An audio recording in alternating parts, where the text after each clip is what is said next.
City Matters.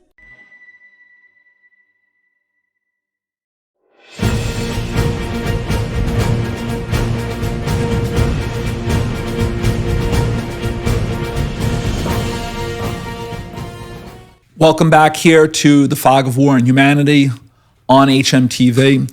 We just spent the last couple episodes speaking about this unbelievable group, SailAhead.org. We had Angel with us today.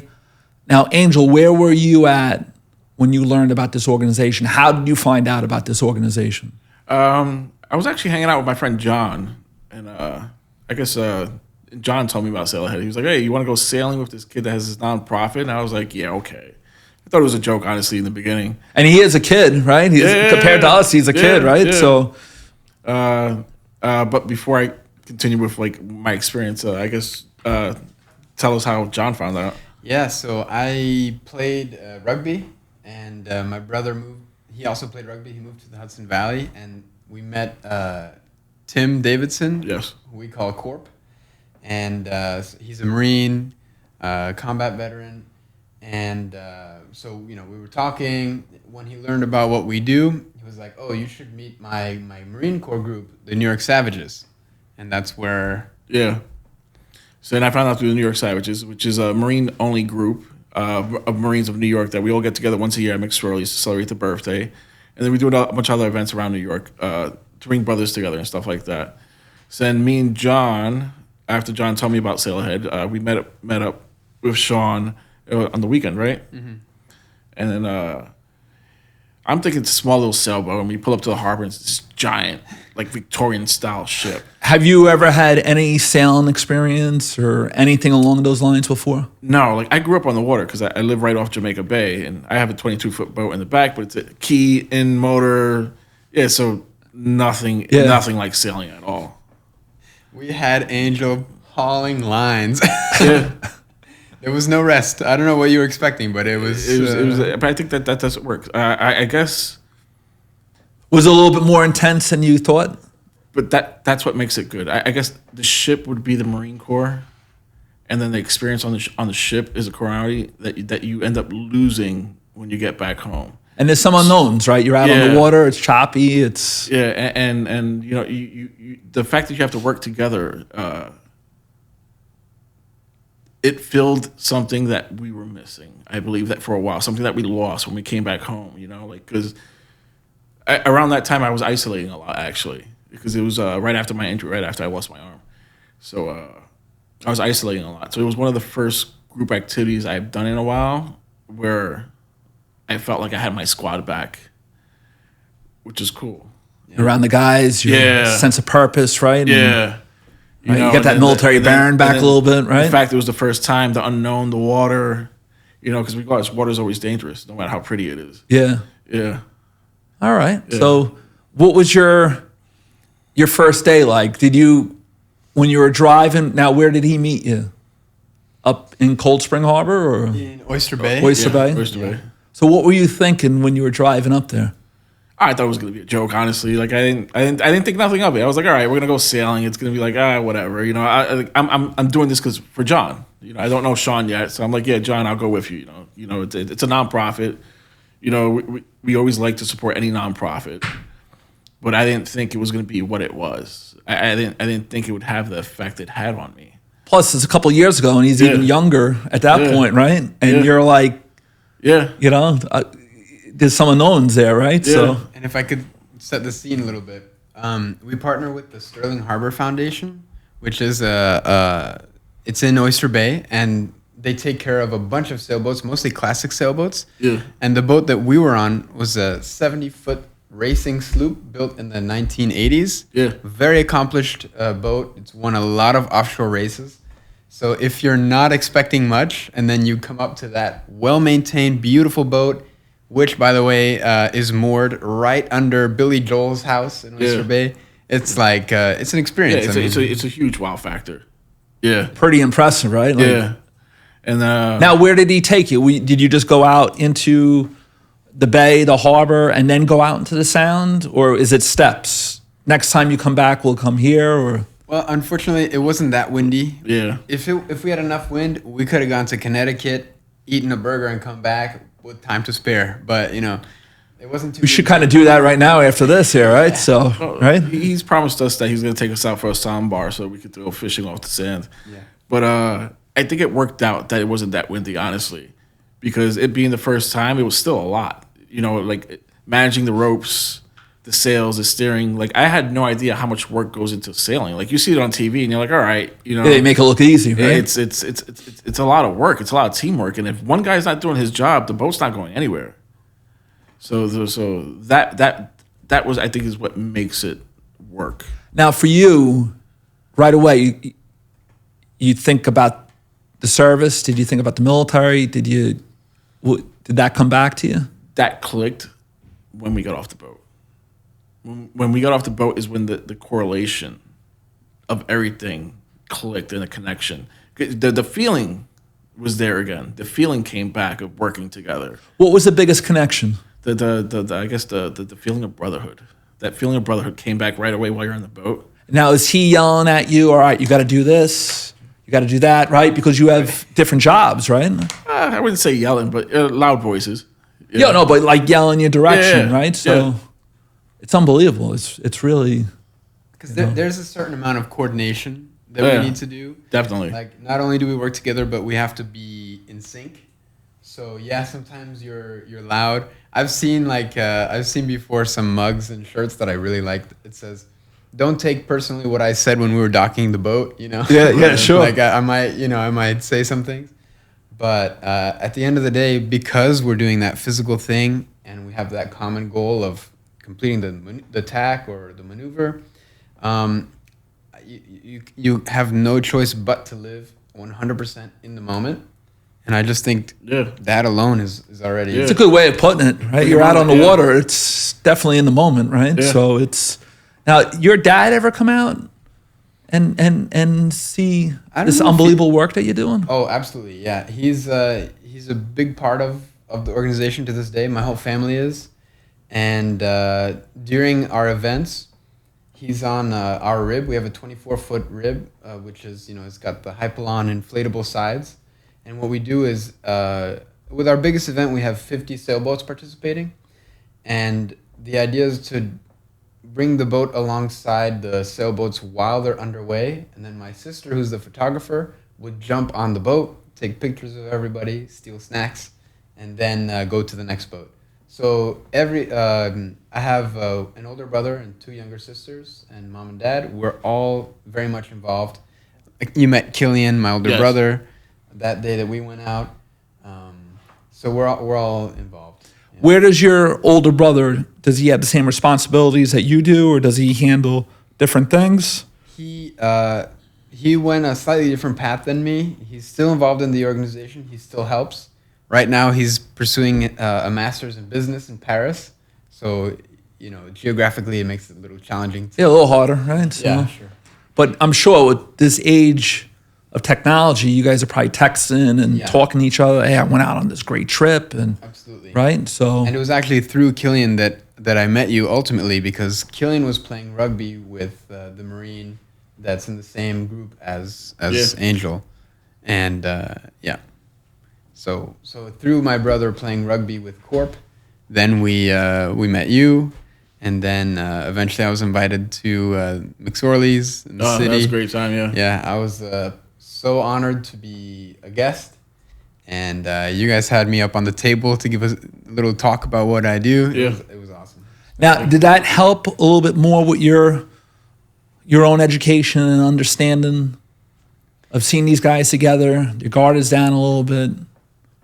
Throwing back a couple of beers. It's a little bit freer in terms of talking. Did that help you a little bit? It's been a while that I'm doing this, so I've been able to see veterans in all different contexts.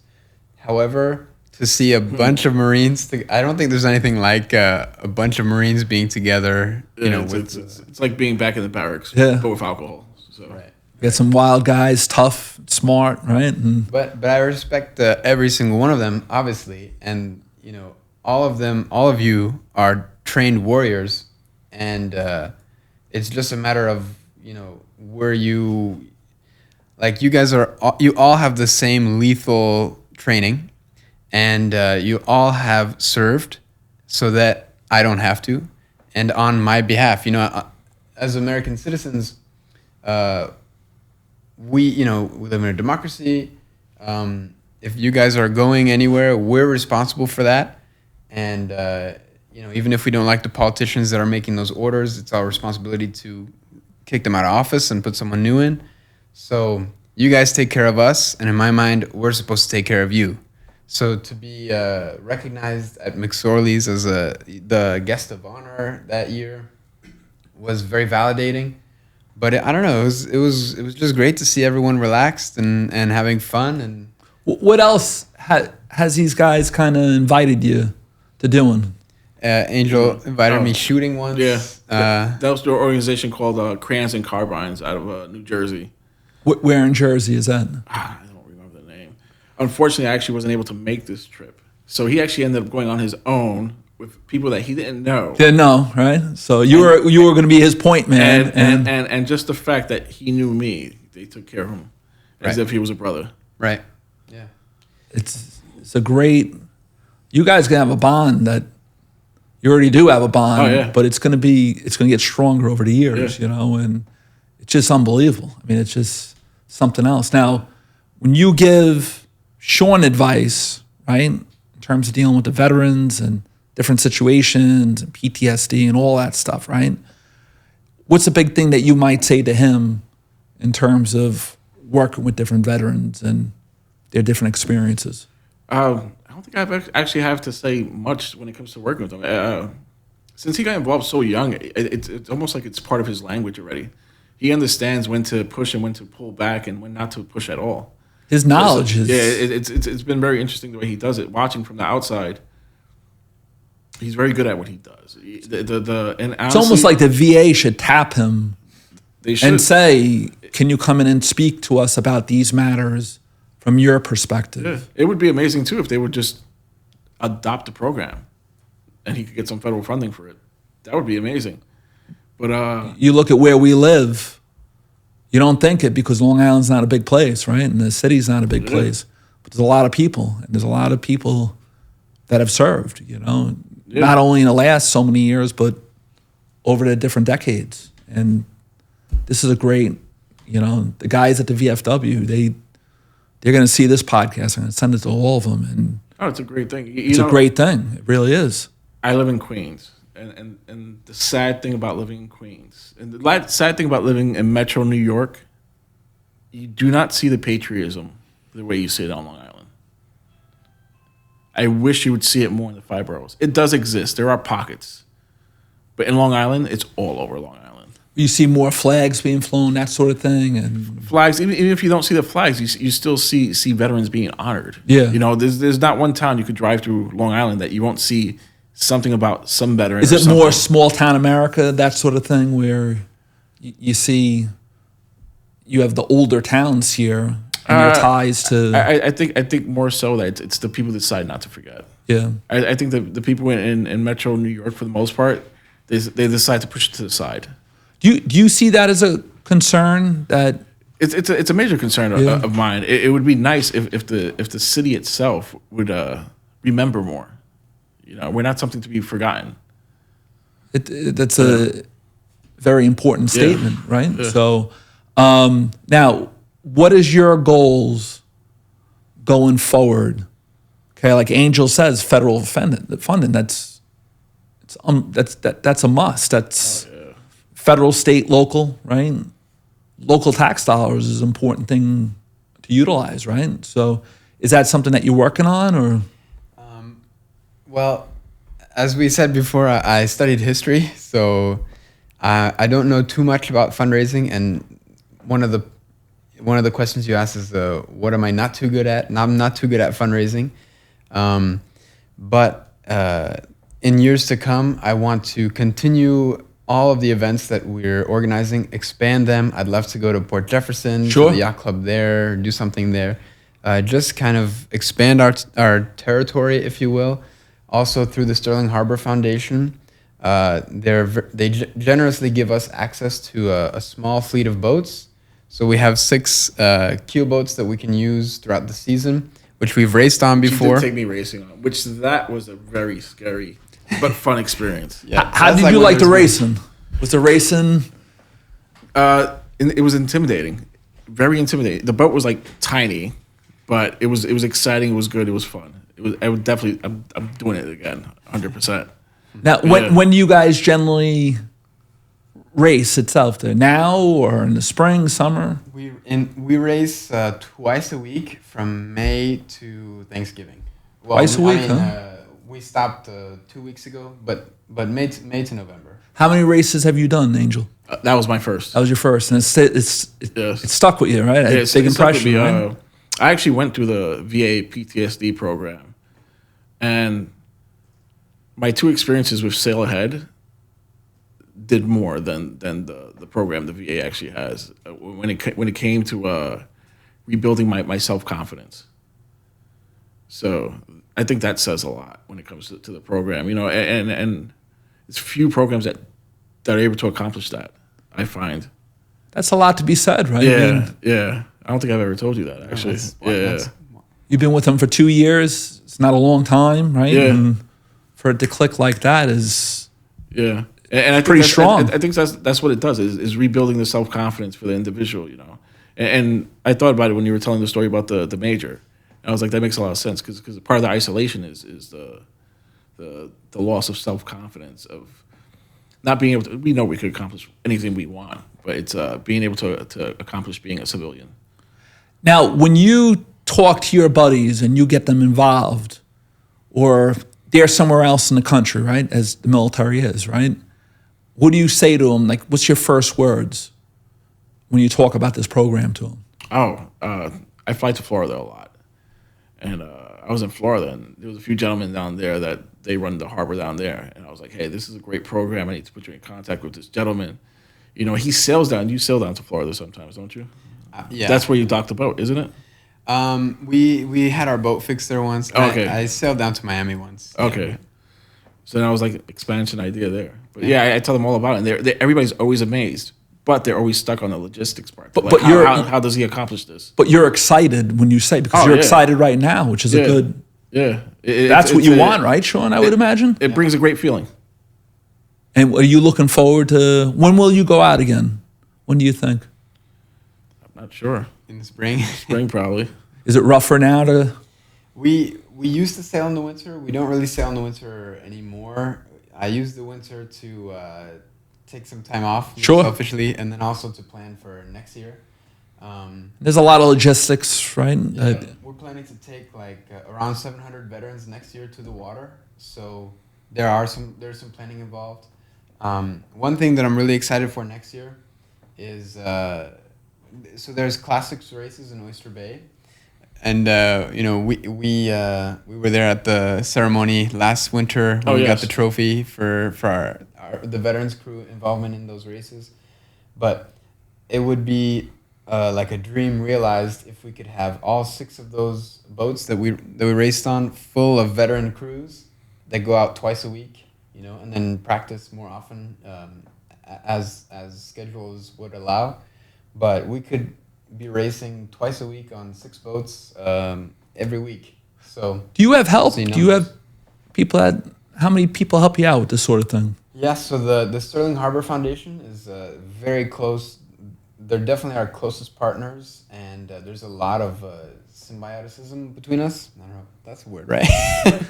Sounds good. Symbiosis. We work together really closely, and then some volunteers, but that's something that's a challenge for me, is getting more volunteers consistently, because if we can have 5, I'll skipper one boat. If we have 5 other skippers that can take 2 or 3 veterans per boat, and then by the end of the season we'll have a pretty strong racing team that knows what they're doing, and then they could take other veterans sailing too. So it just grows and grows and grows. So that's. Do you try to reach out to other people that around the water, around sailing? I mean, you got contacts. I mean, you probably grew up with a bunch of your friends that sailed as well. Do they try to help you with this? Absolutely. I mean, through our events and everything, there are hundreds of volunteers each year that help out, The challenge is not so much getting them to volunteer; it's to get them to volunteer weekly. You know what I mean? Because you got to schedule things. You got guys. He's jumping at the bit to do it again, and I'm sure you had that with other veterans as well, right? And it's kind of a good problem to have, right? And for some people, like sailing with us is a really good experience, and it helps them sort of get out of a funk, and then they can move on with their lives. But for other people, this is something that they can benefit from regularly, and so the challenge is, I guess, the challenge is always just doing more frequently. You have two different forms of camaraderie. The one with guys like Angel, veterans like Angel, but also people within the sailing community, where this is a little bit different for them. And whereas Angel wasn't sure about what am I getting myself into, they might say that too. Yeah, and you kind of bring them together, which is it's very important. Volunteering is you can't put a price on it. It's something that's it's a must, You're right, Rich. Yeah, and then because some people, I think now people are more aware of PTSD, but there was a time when like we were getting volunteers, and they would say, "Oh, well, I don't want. What if they're triggered and they do something? They break the boat or something?" It's like, well, like they're people and they've just been through a hard time, and the best thing you can be is just compassionate. Yeah. And obviously some people have triggers. There's one veteran who, anytime the VHF radio would go off, or like an air horn, she would jump very dramatically because she had severe PTSD. Wow. I think, again, it's more about just being compassionate and empowering veterans. Like Angel's driven every boat he's been on so far with us. We trust you to... Yeah. The last time was during Northeastern, right? Yeah. I don't think they should have let me. I was skimming that water pretty close, and they're like, "Hey, you're really good at this." I was like, "I'm just trying not to flip the boat." Yeah. Oh, it's behind Angel. I was pumping the water out. Well, you guys have some amazing stories. Thank you very much. Thank you, Rich. Angel, absolute pleasure. These two gentlemen here, just an outstanding couple episodes. Thank you very much for your time. This has been very, very rewarding, and proud of the two of you guys. It's just a good thing that you're doing. That's probably the best way. It's just positive. It's a good thing, and you've seen it now on the other side. You'll put the word out. You're going to get stronger each and every year, and it's whatever we can do to help you out is definitely great. It's a great thing. So, thank you for coming down here on hmTV through the fog of war and humanity. Definitely join in next time and take a look at these podcasts and share them with your friends, family members, anyone from your community who might have connections to veterans and might need a little bit of support. Thank you, and have a great Thanksgiving.